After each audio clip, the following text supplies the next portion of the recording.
Assalomu alaykum Farhod aka. Alaykum salom. Yaxshimisiz? Sog'ingiz yaxshimi? Charchamayapsizmi? Dalani ko'raveribsiz. Ha, Mashina kutyapsiz. mashinani kutyapmiz. Siz bilan ikki og'iz suhbat qurishga keldik. Paxtangizni yetishtirdingiz, qanday bo'ldi? Bizdan shuncha mahsulot oldingiz, qani natijasi qanday bo'ldi deb so'raylik bitta deb keldik budikda. Mana bugun hurmatli kuzatuvchilar, biz Payariq tumanidagi Egamberdiyev Farhod dalalari fermer xo'jaligida yetib keldik. Men 15 gektarlik paxta dalasidamiz. Mana Farhod akam oldimda fermer xo'jalik raisi. Necha yildan beri biz birga ishlaymiz, bog'bon bilan ishlaydi bu kishi. Bugun Farhod aka bilan shu paxta bo'lib, mana shuncha hosilga kirgancha nima bo'ldi, nima ishlar qilindi, hammasi haqida suhbat quramiz. Qiziqarli suhbat bo'ladi degan umiddamiz, xudo xohlasa. Ha, Farhod aka, qanaqa nav ekkansiz? 82-86 ekkanman. Paxta navini ekkansiz. Paxta navini ekkanman. Necha gektardan necha sentnerdan hosil ko'zlayapsiz, xudo xohlasa? Xudo xohlasa 50 sentner hosil ko'zlayapmiz. Ha, xudo xohlasa inshaalloh yetkazadi. Mana Farhod aka, paxtani ekdingiz. Boshidan boshladigan bo'lsak, paxtani ekdingiz, ekib turib, qanchadan keyin uni tomchilatib sug'orish qildingiz? Ya bir oylardagi qildim-da. Bir qarich bo'lgandan keyin 3-4 quloq bo'lganda, 3-4 quloq bo'lganda qildim. tomchilatib yo'lga qo'ydingiz. Qanday tomchilatib, qanday bo'ldi? Shuni ayting. Bizlarda kuzatadigan kuzatuvchilarimiz orasida shu tomchilatibga qiziqadiganlar asosan ko'p-da. Hozir talab ham tomchilatib shu yomg'irlatib suvni ekonom qiladigan anosiga talab katta bo'lib qoldi. Nima bo'lsa ham suvni ekonom qilishimiz kerak, shuni samaradorligini olishimiz kerak. Tomchilatish zo'r ekan. Meni birinchi yil foydalanishim bu nimadan. Xudoga shukr zo'r meni. Ma'lum bunaqangi bizlarda suv umuman yo'q edi. Bir tomchi ham tomchilatish qilib mana shu darajaga olib keldik paxtani. Xudo xolasa kelasi yil bundan ham zo'r qilamiz. Gerçek tushunchamiz bo'lmadi bu narsaga. Xudo tajriba bo'ldi menga. Qilgan xatolaringizni takrorlamaymiz uni. Xudo xolasa kelasi yil bundan ham zo'r bo'ladi. Mana hozir 50 xudo xolasa 50 sentner kutib o'tiribmiz. Shu paxtadan. 100% tomchilatib qildingiz-a? 100%. An'anaviy sug'ormadingiz bu yo'q, umuman. Mana shuncha paxta bo'lgan. G'allani ham tomchilatish sug'ordim, buni paxtani ham tomchilatish. Zo'r bo'pti. G'alladan xudoga shukr 65 sentner oldim. Hozir mana shu kuzatuvchilarimizga, YouTube'da kuzatuvchilarimizga tomchilatib, shu yomg'irlar tomchilatib siz qilgansiz, joriy qilgansiz fermeringizga. Tomchilatibdi foydalari haqida qanday ekan shu haqida biroz aytib bering. Kuzatuvchilarimiz orasida hali qilmaganlar ko'p-da. Endi tomchilatish endi bu mazza narsa ekanda bu. Endi bu til ojiz. Bu mazza. Ishchi kuchi bor, ketman ko'tarmaysiz. Aniq ishchi kuchi ekonom, dori ekonom, hamma tomonlama, elektr energiya ekonom. Ha, hamma tomonlamada. Boshida bir tosh tortib olsangiz bo'ldi. Yildi bor. Ha, shu 15 gektarga 3 kunda tortib nima qilib oldik? Sug'orib oldik. Qarang, bizda Bog'bon agromarketdan tomchilatish lentalari, tomchilatishni joriy qildingiz. Undan tashqari paxta uchun ular oldingiz, preparatlar, ha? Ha, oldik. Shu bog'bondan shu paxtaga qanaqa dori kerak bo'lsa, nima kerak bo'lsa, hammasini shu bog'bondan oldik. Qanday samaradorligi qanday bo'ldi? Samaradorligi zo'r. Endi qarang, defoliantni sepdingiz. Necha kunda bildingiz, sezildi? 5 kun, 6 kunda bildirdi-da. Bargi qizarib, o'sha mana teginsangiz tushib ketaverdi.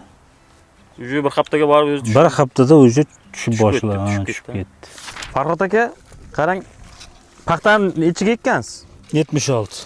76 ga ekkansiz. Lenta har bir qatorga lenta to'shagansiz, ha? To'shagamiz. Lenta necha santimetrda danosi bor, Dnepri bor? Nechiligidan tashlagansiz? 30-40 ligidan tashlaganman. Ha, 30 ligidan bu yerda 30 mi 40 mi? Bu yerda 30. Bu yerda 30 lig. Qanday bo'ldi? Normalni tomchilab sug'organ vaqtingiz yetdimi hammasiga? Hammasiga yetdi. Hech. Endi qarang, bu yerga tomchilatib qildingiz, Farhod aka, lentani tortdingiz. Kultivatsiya qildingizmi keyin? Qildim. Uni bo'lmadimi? Kultivatsiyaga lenta ilinib qolib qanday? Fermerlarga shuni aytsangiz, fermerlar shuni shu savollarga masalan javob izlayotgan fermerlar bo'lishi mumkin-da oramizda, kuzatuvchilarimiz orasida. Mana 76 ga paxtani chigitda ekkansiz, unib chiqqan, keyin lentani to'shagansiz. ustidan necha marta kultivatsiya qildingiz, qanday qildingiz?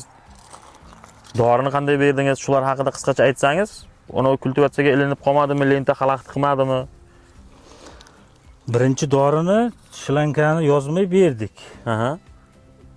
Keyin shlankani yozib, ikkinchi dorini kultivatsiya qilib, mana ko'rganingizdek shlanka turibdi.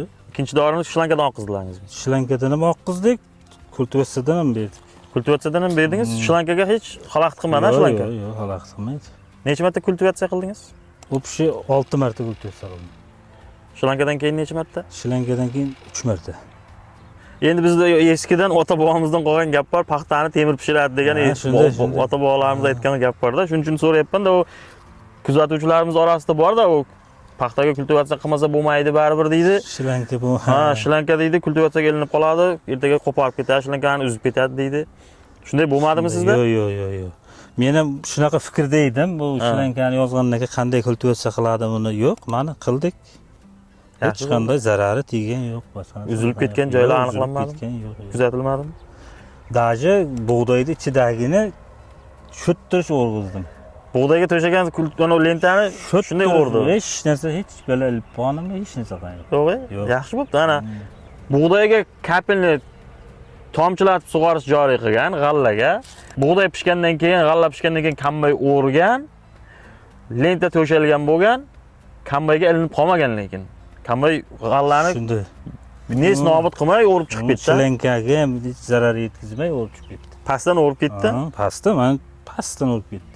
Tajribada kuzatdingiz siz. Tajribada men o'zim shuni kuzatdim. O'zingiz qilib ko'rdingiz. Necha gektar g'allangiz bor edi? 15 gektar. 15 gektar g'allani shunday qildingiz. G'allaga ham demak bemalol tomchilatib sug'orish qilsa bo'ladi. Bemalol. Keyin g'allani joyini sug'orishda ham shundan foydalandingizmi? Ikkinchi ekin shundan foydalanib, shuni haqida gapirib bering. Ekkan lobiga ham daji tomchilatish. Yo, mana qarang Farhod aka.